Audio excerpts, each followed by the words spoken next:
الصدمة اللي غتسمعوها في الاخر ديال القصة صعيب على اي بشر يتحملها، فالله يكون في عونكم على هادشي اللي غادي تسمعوا.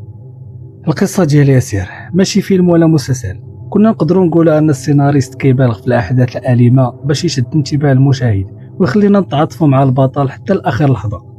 لكن هذه قصة حقيقية، والشخص اللي وقعت ليه مازال عايش، نقدروا نقولوا انه مازال حي ماشي عايش، حيت من بعد اللي شافه مستحيل يعيش كيف الناس ديال المدينة والمنطقة اللي كبر فيها ياسر، خصوصا اللي شافوا الواقعة وعاشوها معه، مازال متأثرين بها لحد الآن. وأي واحد منهم حكى لك القصة غتحس باللي هو اللي وقعت ليه شخصيا ماشي ياسر. ملي كتحط راسك بلاصة شي إنسان كتقدر تحس بشنو كيحس هو. الضحية كان كيظن أن هادشي اللي وقع ليه حتى لحظة الهروب ديالو من المدينة هو أقصى حاجة ممكن توقع ليه في حياته. ما كانش عارف أن أفجع لقطة غيعيشها في حياته كاملة هي داكشي اللي غيوقع ليه في الآخر، خصوصا أنه كتب نهايته بيده وبلا ما يقصد. اللي نقول لكم بلي تقدروا توقعوا أي نهاية لهاد القصة إلا النهاية اللي سالت بها. ما نزيدش نطول عليكم، نبداو قصتنا على بركة الله.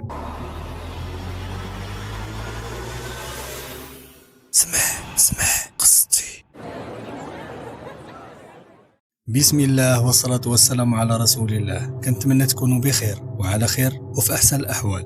القصة ديالنا اليوم الأحداث ديالها بدات سنة 2009، لكن احنا غادي نرجعوا شوية اللور ملي كان ياسر مازال في مرحلة دراسية.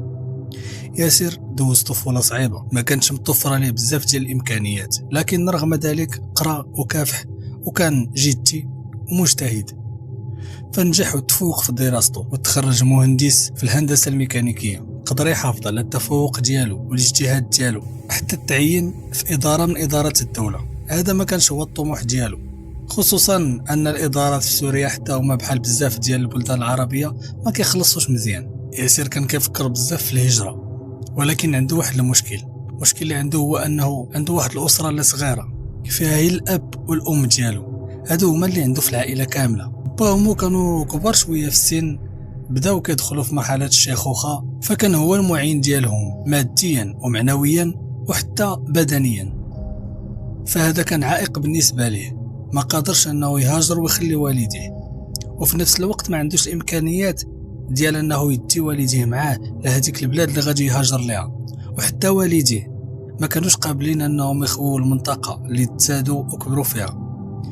ياسر كينتمي لمنطقة أو مدينة الرقة في سوريا. هذه المنطقة نفسها اللي غادي تشهد أحداث القصة كاملة. في الحقيقة هذا المهندس الاسم ديالو الحقيقي ماشي هو ياسر، عنده اسم آخر، ولكن فضلت أنني ما نذكرش الاسم ديالو حفاظا على الظرف اللي هو فيه حاليا، ولأن القصة ديالو معروفة ومشهورة في المدينة، فسميته ياسر.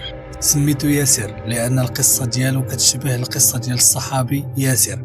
المهم القصة ديال آل ياسر راه معروفة، واللي ما عرفهاش يمكن ليه يبحث عليها في محرك البحث باش ما نطولش عليكم. المهم نرجعوا لياسر ديالنا اللي كنتحدثوا عليه اليوم. ياسر لأنه كان مهندس اللي كبير وقدر أنه يبتكر بزاف ديال الحوايج جديدة في عالم الهندسة الميكانيكية، فكانوا كيتهافتوا عليه الشركات، كانوا كيجيو بزاف ديال العروض من خارج سوريا، لكن هو كان كيرفض.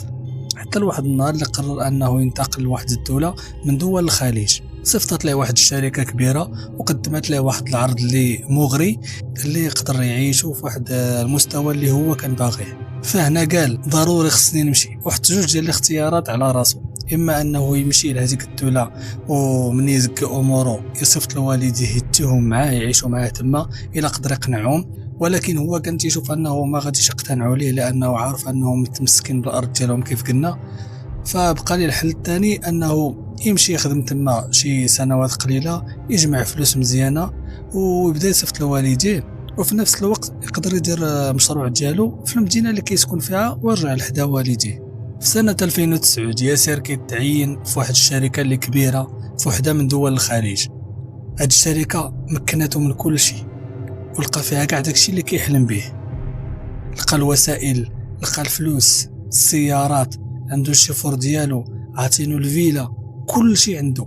هذيك الشركه خلاتو يحس انه هو المالك ديال الشركه. لانهم كانوا خايفين من المنافسه عليه اللي كاينه بين الشركات. تقدر اي شركه في اي لحظه بشويه ديال الاغراءات تديه عندها ويخسروا واحد المهندس اللي كبير في هذاك المجال واللي كيعاونهم بزاف وكيعطيهم اضافه، فكانوا موفرين ليه اي حاجه كيطلبها. ولكن الحياه السعيده ما غاديش تستمر مع ياسر، لانه في سوريا بدات الحرب في 2011. عامين هي اللي دوزها ياسر مزيانه في حياته، لانه هذا الشيء اللي غادي يجي من بعد كله مصيب.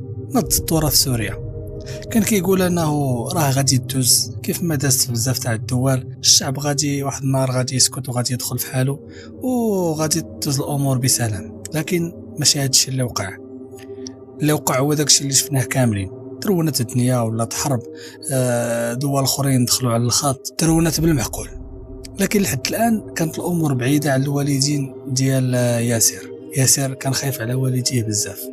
كل عام كيتزاد الا الصحه ديال والديه كتدهور وكيكبروا في العمر وكيعياو، خصوصا الاب ديالو اللي كان مريض بزاف. فواخا كان تيسول عليهم وكيطمئن عليهم وكيصيفط لهم الفلوس باش يعيشوا، ولكن داكشي كله ما كانش مريحو.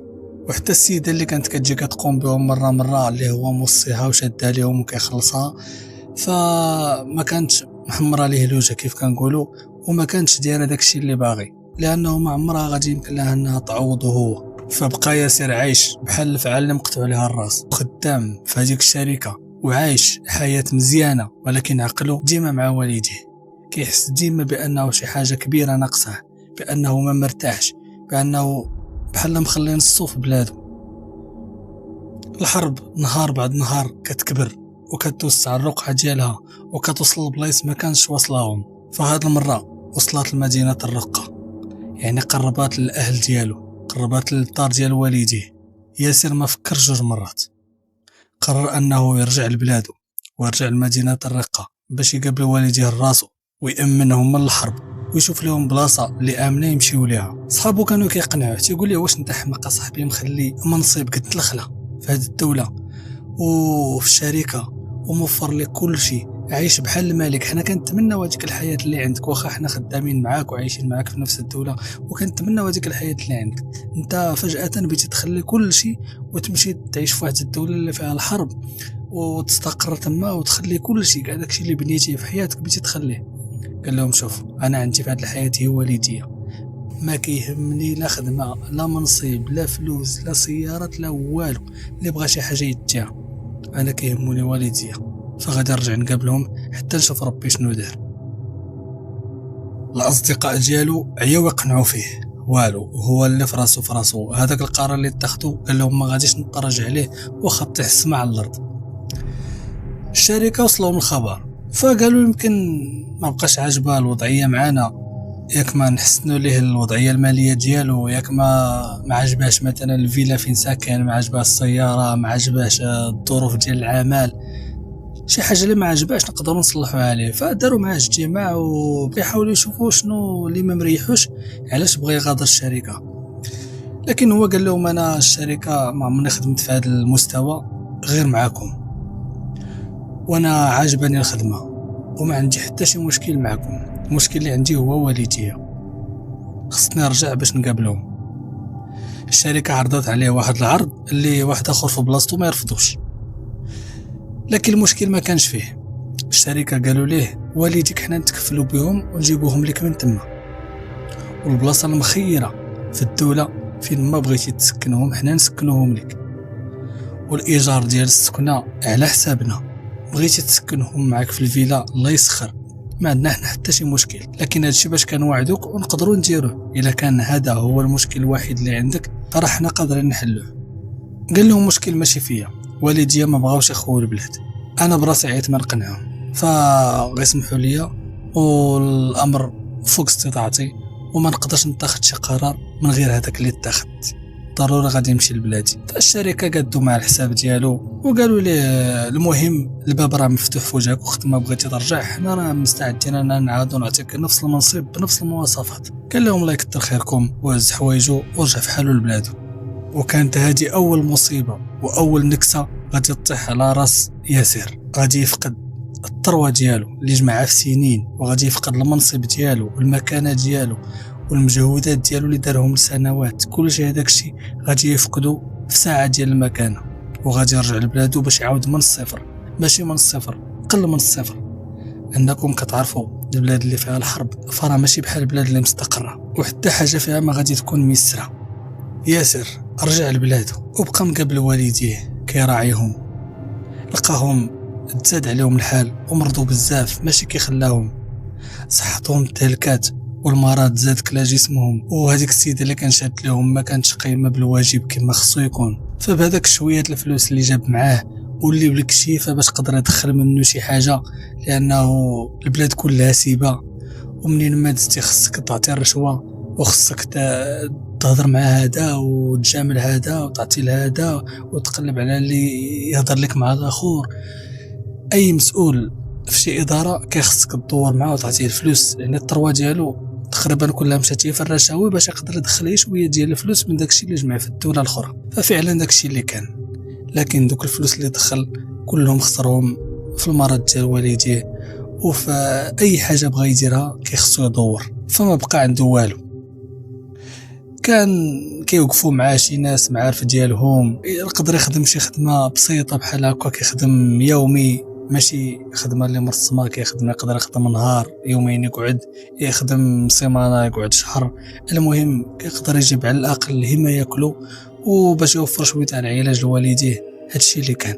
ياسر رجع لتحت الصفر، لكن ما كانش عنده مشكل، كان هز والديه فوق راسه وهز حسره كبيره في قلبه وما عرفش امتى ممكن تسالي. سنه 2013 دخل التحالف الدولي لسوريا، الجيش ديال الامريكان مع فرنسا مع بزاف الدول، تركيا حتى هي دخلات، بزاف ديال الدول دخلوا الجيوش ديالهم، كلها كيضرب على مصلحته تما. فالرقه كانت تحت السيطره ديال التحالف الدولي اللي هو امريكا مع فرنسا. ياسر شاف انه مادام انه صعيب او تقريبا مستحيل انه يعاود يرجع لديك الدوله اللي كان فيها ويعاود يرجع لذاك المنصب اللي كان فيه، لانه كيشوف والديه ما يقدرش يخليهم في هذاك الحال وما يقدروش يعتمدوا على راسهم.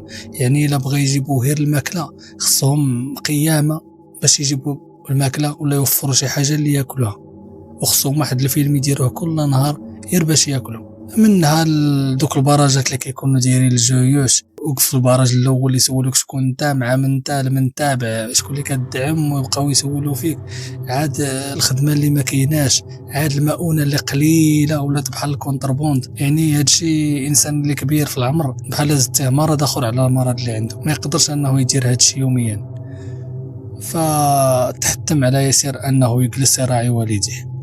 شاف انه مستحيل انه يرجع لديك الدوله، فقال انا خصني نبني حياتي هنا ونتزوج. فعلا شاف واحد بنت الناس من الحي، كانت بنت معقوله ومتخلقه ديانيه وداخله سوق راسها، فقرر انه يتزوج بها، وداك الشيء اللي كان. فتزوج بهذيك السيده وكانت كتساعدو على والديه ومعاونه معاه، وحتى هي باللي قدرت عليه، واستمر الوضع هكا. اتفقوا انهم ما يديروش وليدات لانهم الظروف ما مساعداهمش، هو ما خدامش، كيخدم مره اياه ومره لا، داكشي اللي كيصور يلاه كافيه لوالديه وبالكشيف يقدر يقدو باش يراعي مرتو. فقال لها ما عندنا ما نديرو بالولاد دابا حتى تستقر الوضع ونشوفوا ربي شنو دار، وديك الساعه نديرو وليدات. اصلا الظروف غير ملائمه اننا نولدو، غادي نولدوهم في وسط هاد الحرب، غادي نعذبوهم معنا. فداك الشيء اللي كان. حتى هي كانت عندها نفس الفكره وقالت لي هذا ماشي مشكل، مازال الحياه قدامنا ان شاء الله يكون خير، وتفرج هاد الغمه وديك الساعه نشوفوا حياتنا. فياسر هو الزوجه ديالو، فياسر قد السيناريوهات كاملين اللي ممكن يوقعوا، وبدا تيخطط لحياته وكيشوف كيفاش يدير يدبر اموره، لكن السيناريوهات ما خرجوش كيف ما توقعهم. ياسر تزاد عنده جوج الوليدات توامه ما كانوش دايرين لهم حساب، لكن قدر الله، ربي اللي كيعطي وربي اللي كيحيد. فقالوا حنا مادام ربي اللي عطاهم ما علينا الا نرضاو بقدرنا ونحاولوا اننا نوفروا لهم على الاقل الضروريات اللي محتاجينهم. وفي وسط هذه المعاناه تزادوا معاناه جديده ديال الوليدات. ياسر هو مرتو ما حيلتهم يقابلوا ولادهم، ما حيلتو يقابل والديه، ما حيلتو لدوك الظروف اللي ما مساعده على حتى شي حاجه، ما حيلتو الخوف كل نهار من الحرب والقصف وتيخاف يخرج ما يرجعش، ولا شي حد فيهم يخرج ويسمعوا اخبارو، فمعاناة كبيرة بزاف. البلاد اللي كتكون فيها الحرب، كتكون الحرب هي واحد العنوان كبير، هي واحد القصة ديال معاناة كبيرة، لكن في وسط هذيك القصة وفي وسط هذيك الحرب كاينين حروب صغيرة كيعيشهم كل مواطن يوميا تحت مداربهم وتحت ما عارف عليهم شي حاجة إلا هو المقربين ديالو. كل واحد عايش حربه بوحدو في وسط الحرب الكبيرة اللي كتوقع. تماما هادشي هو اللي واقع مع ياسر نموذج من الملايين اللي كانوا عايشين واحد المعاناة ما كتوصفش. في سنة 2014 غادي توقع المصيبة اللي كان خايف منها ياسر واللي ضحى بكل شيء على قبلها. التحالف الدولي كان كيقصف مدينة الرقة بالبراميل المتفجرة، وهذا الشيء كاع الناس شافوه. الناس اللي عاشوا في ديك الفترة كلهم راه شافوا هذا الشيء اللي كان كيوقع، وحنا من الناس اللي كنا كنشوفوا وشهدنا على المجازر اللي وقعت في عباد الله. برميل من البراميل المتفجرة طاح على الدار ديال ياسين. يا ربي اش هاد المصيبة. ياسر كان خدام، ملي رجع للدار كيلقى الدار رايبة، المدينة كان مفروض عليها حصار كبير، حتى الوقاية المدنية ما كيناش. الناس بالوسائل اللي عندهم كيحاولوا انهم يحفروا باش يجبدوا هذوك الناس والضحايا ديال هذاك المنزل اللي نزل عليه هذاك البرميل المتفجر. ملي قدروا يوصلوا لهم لقاوهم فارقوا الحياة. الوالدين ديال ياسر ماتوا. ياسر كيغوت غواطو واصل للسماء ويضرب على رجليه ويضرب في وجهه ويغوت. والديا هما اللي عندي في هذه الدنيا، على قبلهم درت كل شيء، حرموني منهم، حسبي الله ونعم الوكيل. وكيغوت حتى جا نيار عصبي صافي غيب تا هو طاح تما. الزوجة ديالو كانت في المستشفى، قدروا الناس انهم يعتقوها هي الاولى وداوها للمستشفى، فقدرت انها تنجو من هذاك القصف. ياسر ملي فاق من الصدمة كيسول واش فعلا هذاك الشيء اللي وقع حقيقي، واش والديه فعلا ماتوا. مسكين ما متيقش انهم والديه راه فعلا ماتوا. كيسول الجيران ويسول صحابو ويسول كاع الناس اللي تما، يسول هذا ويقول له راه فعلا ماتوا. يصبر راسك والبقاء لله، واللي بغى الله مرحبا بها، وهذه اقدارنا، كلنا عايشين قدر واحد، فما عليك الا تصبر. كيسمع هاد الهضره وكيجي بحال ما سمعهاش، وكيعاود يمشي يسول واحد اخر، ويمشي من عند هذاك ويسول الاخر، ما متيقش. حتى دازتو الحاله باش يكتشف ان الزوجه ديالو هي اللي بقات عايشه فقط من دوك الناس اللي كانوا في البيت، وحتى هي حالتها خطيره في المستشفى. لكن في النهايه نجحت ورجعت صحتها ورجعت عند راجلها. الوليدات بقدرة الله تعالى ما كانوش في الدار في هذيك الساعة اللي تقصفت، كانوا عند الأم ديال الزوجة ديال ياسر. كانت يمكن بغات تقضي شي غرض، فدات الوليدات عند الأم ديالها وقالت لها خليهم عندك حتى نسالي وغادي نرجع لهم، ورجعت للدار. فتما فين وقع القصف. ياسر دازت عليه شهور وهو ما قادرش يتجاوز هذيك الصدمة، ما قادرش يتيق أن والديه ماتوا، تقريبا دخل في اكتئاب. هذه هي المرة الثانية اللي ياسر غيكون مضطر فيها أنه يعاود من زيرو. هو ما فقدش والديه، فقد والديه، فقد البيت ديالو، كان غادي يفقد الزوجة ديالو، وفقد العمل اللي كان خدام فيه، لأنه من بعد الموت ديال والديه ما بقاش كيمشي لهذاك العمل اللي بالكشيفة باش لقاه أصلا، ففقد كل شيء مرة أخرى ومضطر يعاود من تحت الصفر.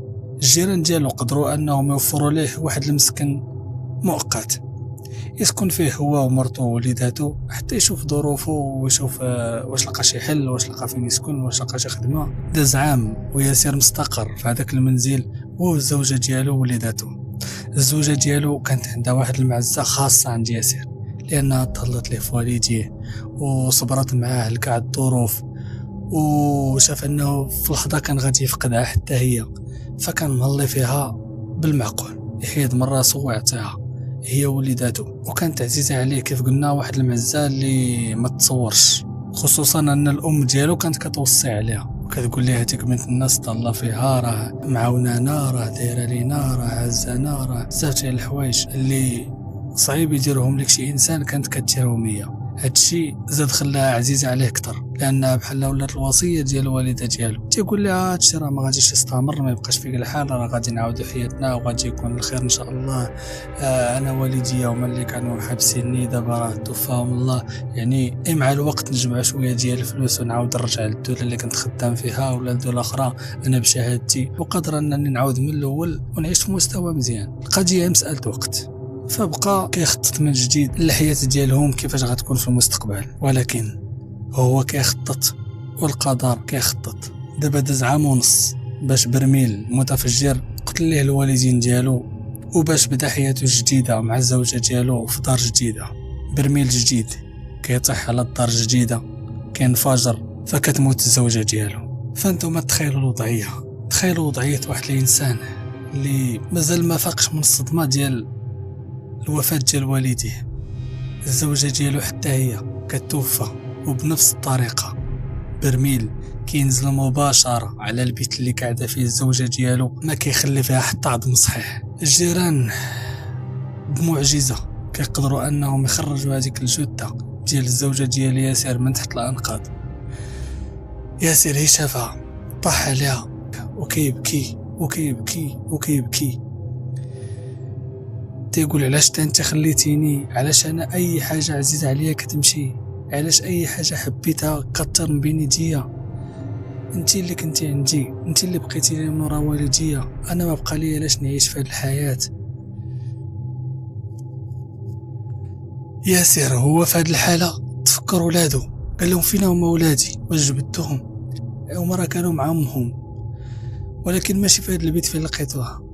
يعني هو عارف البيت اللي كانت فيه الأم من خلال الصباغة اللي كان مسبوغ بها، يعني مختلفة على البيت اللي كانوا فيه الوليدات. قال لهم ما كانت معاهم، ولكن هذه البلاصة ملي جبدتوها ماشي هو البيت اللي كانوا فيه الوليدات. وفعلا بقاو كيحفروا على أمل أنهم يلقاو هذوك الوليدات التوامة مازال حيين اللي عندهم يلا عام ونص، مازال ما شافوا حتى شي حاجة في الحياة.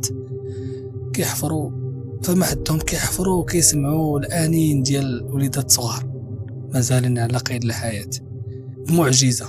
بمعجزة قدروا يجبدوهم من تحت الأنقاض، وبمعجزة هذوك الوليدات ما ماتوش، فقدروا يجبدوهم.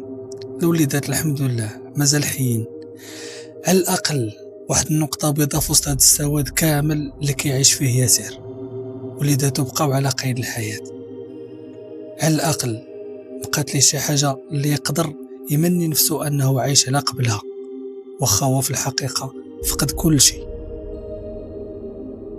ياسر في وسط هذا الكم ديال الألم وديال المعاناة وديال الصدمة وديال الحسرة مضطر أنه يبدأ حياته عاوتاني من جديد، ويقلب على بيت آخر يسكن فيه، ولا شي منزل اللي مهجور، ولا بيت مع الجيران، ولا أي بلاصة.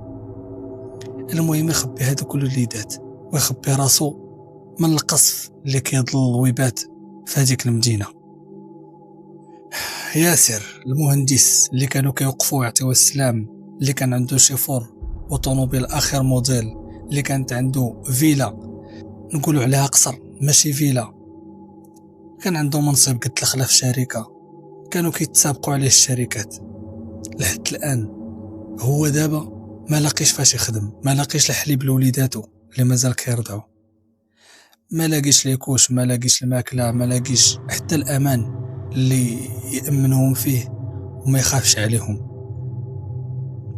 واخا ربي سخر ليه الجيران اللي كانوا متعاونين معاه والمعارف ديالو واللي قدر على شي حاجه كيساعد بها، ولكن راه حتى هذوك الجيران راه حالتهم اكثر منه.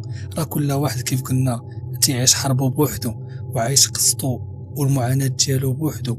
حتى واحد فيهم ما كان شبعان في كرشو باش يشبعو، حتى هو حتى واحد فيهم ما كان لاباس عليه باش يعطيه ولا يوفر له شي راتب شهري ولا يلقى له خدمه. كلهم كانوا نفس المعاناة. بكشيفة باش كان كيخدم كيف قلنا يخدم نهار يومين، لا يخدم سيمانة شهرين، لا المهم كان عايش هو وهذوك الوليدات بالريزيرف. فكر وفكر وفكر حتى ضرو دماغه، قال انا دابا شنو اللي باقي شادني في هذه المدينة؟ والدي اللي كانوا متشبتين بها ماتوا، مرتي اللي الذكريات ديالي كاملين معها، واللي كانت مهتمه بيا ومقابله دارها، واللي كانت عزيزه عليا، واللي كنت كنشوف فيها واحد الامال وباغي نبني معها حياه زوينه. حتى هي الله يرحمها بقاو لي غير هاد الوليدات. شنو قاعد كندير انا هنايا؟ خصني نخرج من هاد المدينه باي طريقه. طرح الفكره على صحابه، قال لهم بغيت نخرج من المدينه ومستعد ندفع اي ثمن، المهم نخرج. قالوا لي واش انت احمق؟ قال لي المدينه راه محاصره، راه الا خرجتي المدينه اللي في الشمال بغيتي تلاقى مع الجيش ديال النظام، البلايص كاملين عامرين بالدبابات والسلاح وكاينين دوك القناصه دوك السطوحه. مشيتي للمدينه الاخرى اللي في الجنوب غادي تلقى طوار يقدروا يظنوا انك انت واحد من قوات النظام ولا شي حاجه، ويقدروا يشيروا فيك القناصه ديالهم. كما درتي مشكله، راه صعيب تخرج من هذه المدينه. بغيتي تغامر بحياتك تقدر تكون هي القضيه بالنسبه لك، فما كنصحكش تخرج. جلس بحالنا، جلس تسنى قدرك وحتى نفكروا في شي حلول اخرى. قال لهم لا، انا غادي نخرج باللي عطا الله، كما درتو اي طريقه غادي نخرج بها.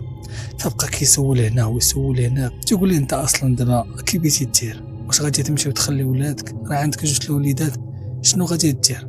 قال لهم اكيد ما غاديش نخليهم، انا فين ما مشيت غنمشي مع وليداتي، هما اللي باقيين عندي في هذه الحياه وهما اللي باقي عايش على قبلهم.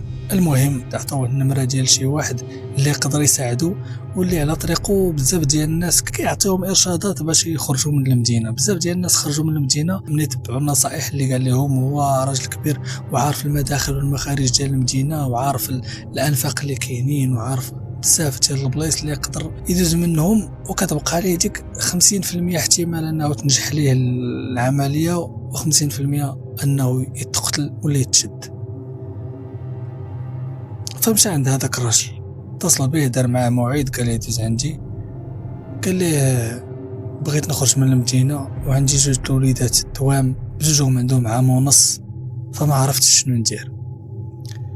قال لي شوف، هادشي اللي كدير فيه راه مغامره، ومغامره كبيره، صعيب باش تخرج، ما يمكنش تخرج. قال لي انا غادي نخرج، انا قاعد هنا غادي نموت، خرجت نقدر نموت على الاقل، الا خرجت نقدر نموت، اما الا بقيت في هذه المدينه راه غادي نموت. الا ما متش بالقرطاس غادي نموت بالبراميل، الا ما متش بالبراميل غادي نموت بالحسره ديالي وبالذكريات اللي كيألموني على والديا وعلى مرتي اللي فقدتهم في هذه البلاد.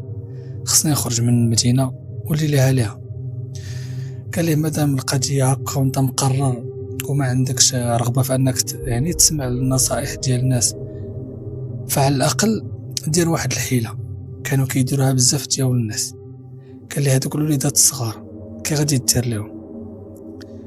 قال لي غادي نربطهم في صدري بحال الركاب ونعنقهم وغادي نخرج نجري بهم.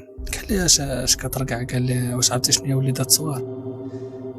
قال لي راه عندك 15 كيلومتر ولا 18 كيلومتر اللي غادي تضرب وانت كتجري باش تخرج من المدينه. هذوك الوليدات يقدروا يبكيو، غادي يسمعوهم هذوك القناصه ولا يسمعوهم شي حد من الجيش وغادي يتيروا فيك انت وياهم، ولا غادي يشدوك.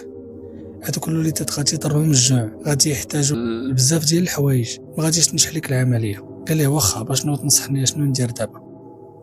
قال لي الا كنت مقرر انك دير هادشي اللي قلتي، كاين واحد الدواء او منوم كيعطيوه للوليدات. هذا المنوم قوي يقدر ينعسهم حتى 12 ساعه.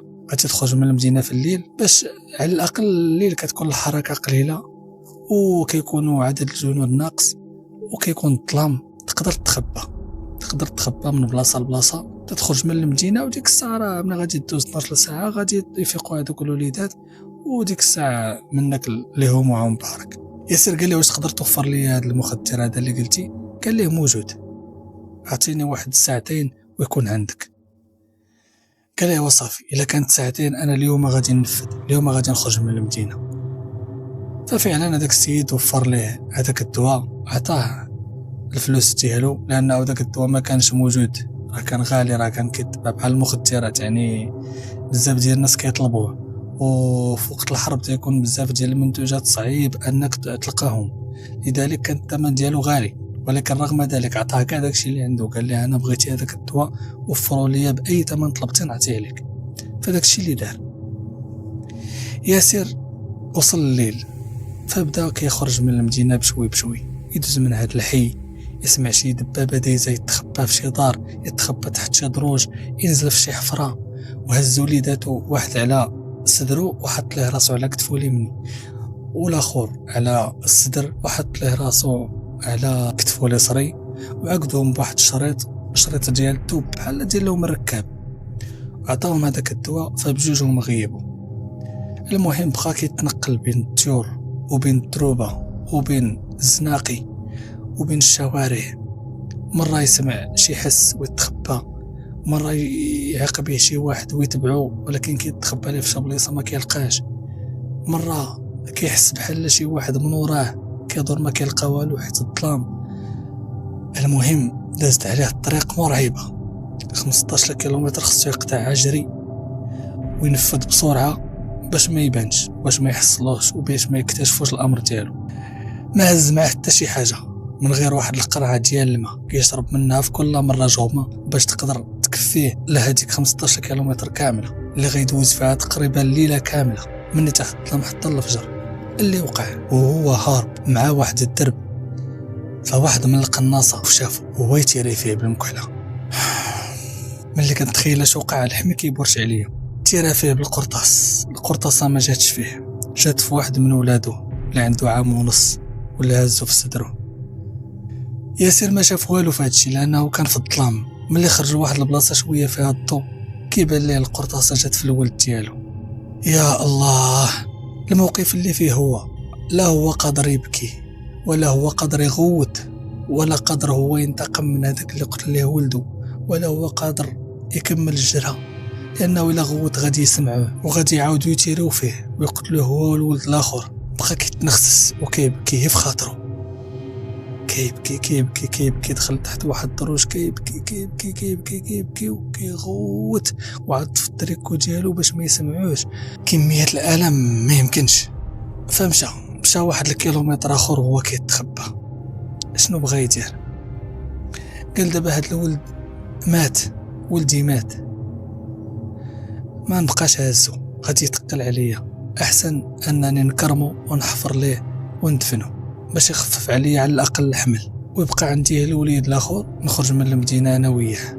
ما بقاش ليا بزاف، 10 كيلومتر نقدر نكملها في امان. لقى واحد الظلمه في واحد الحي اللي فيه شويه ديال التراب، وبقى يحفر، جلس تيحفر ما عندوش باش يحفر، كيحفر بضفارو، ايديه كلهم ولاو جراحي، ولكن كيحفر بهذاك السم وبهذاك الفقصه وبهذاك العصاب وبهذاك الالم اللي فيه، دموعه نازلين وهو كيحفر تقد واحد الحفره، فك هذاك الشريط اللي عقد بيه وليداته بجوج وحطوه حداه، حطوهم بجوج تكاهم في الارض وبقى كيحفر. هز الوليد اللي تضرب بالقرطاسه ودفنوه وردم عليه وبقى كيدعي معاه وكيتحسر عليه وكيبكي، ويعاود يهز الولد الاخر دارو على كتفو وعقدوه بالشريط وهز ديك القرعات الماء ديالو وكمل الطريق. غادي ويبكي، غادي ويتنخسس، غادي ويتألم. ربي العالم بحاله، تا واحد ما يقدر يصبر على هادشي اللي صبر عليه هذا الراجل. راها معجزه انه لحد الان باقي بعقله.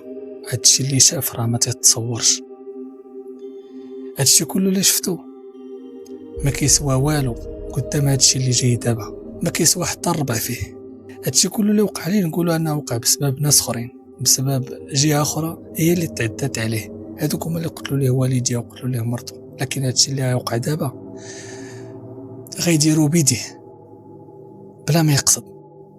بقى كيتقاتل مع ديك 10 كيلومتر اللي بقات ليه، مره يتيروا فيه بالقرطاس ما يجيش فيه، مره يتبعوه وما يلقاوش لانه كيتخبى في شي بلايص. هذاك الراجل اللي كان وصاه كيفاش يتخبى وفين يتخبى ومنين يدوز وإلا تبعوه شنو يدير. ورا شي بلايص فيهم انفاق ولا دوك القنوات ديال الصرف الصحي اللي مازال ما خدامينش، يعني كيدخل لهم بعض المرات كيتخبى فيهم الا لقاهم في طريقه، بزاف ديال البلايص.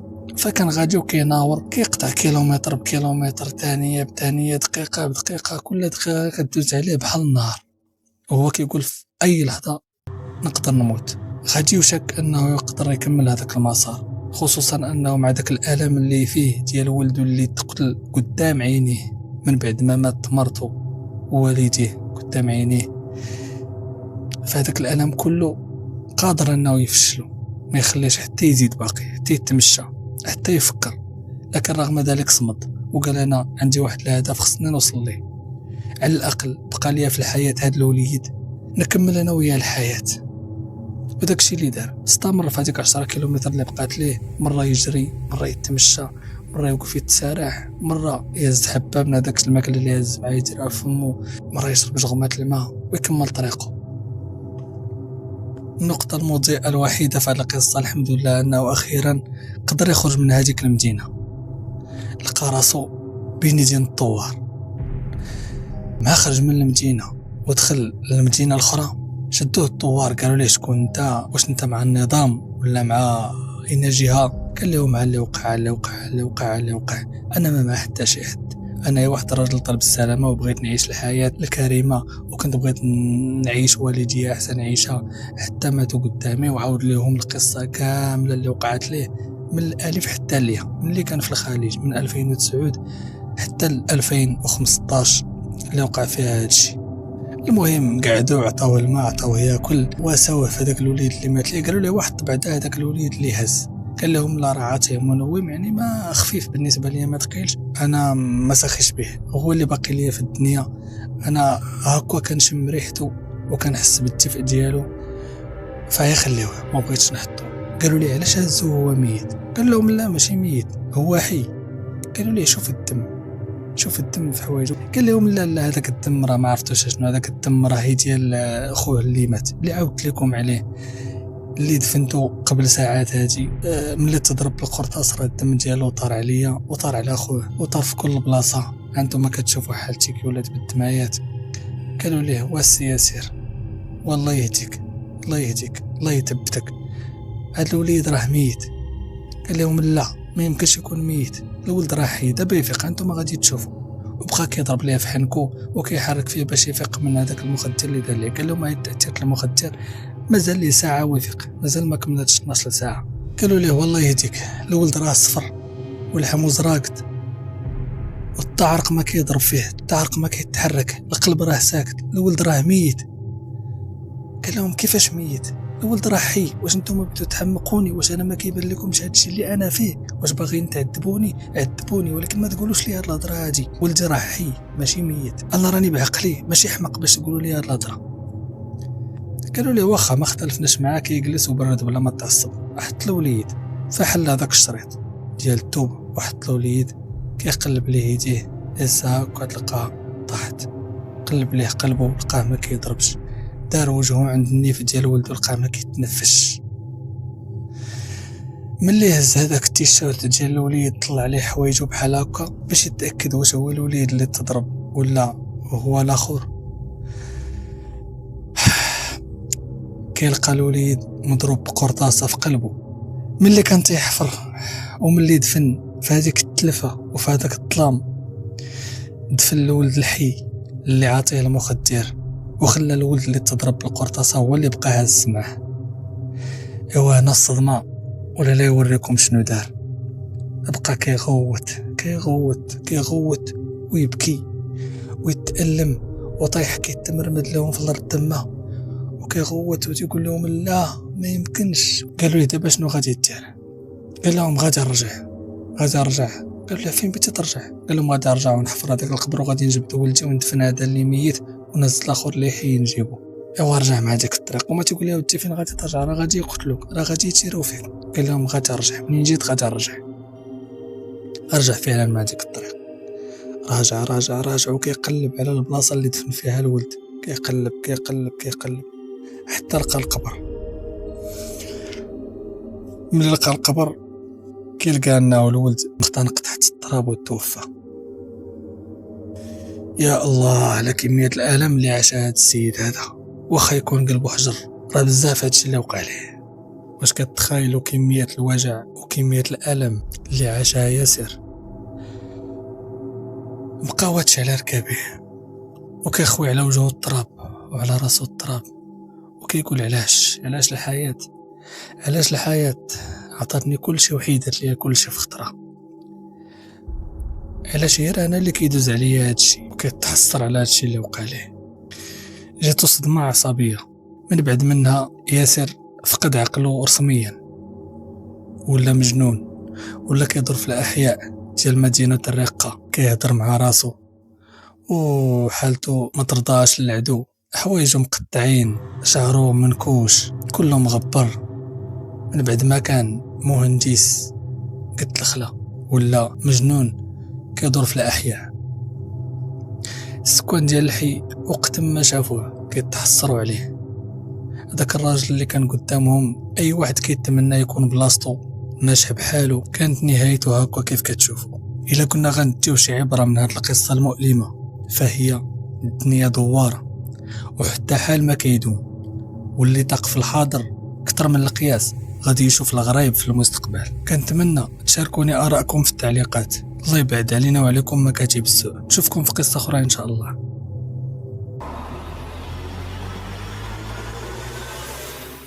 سمح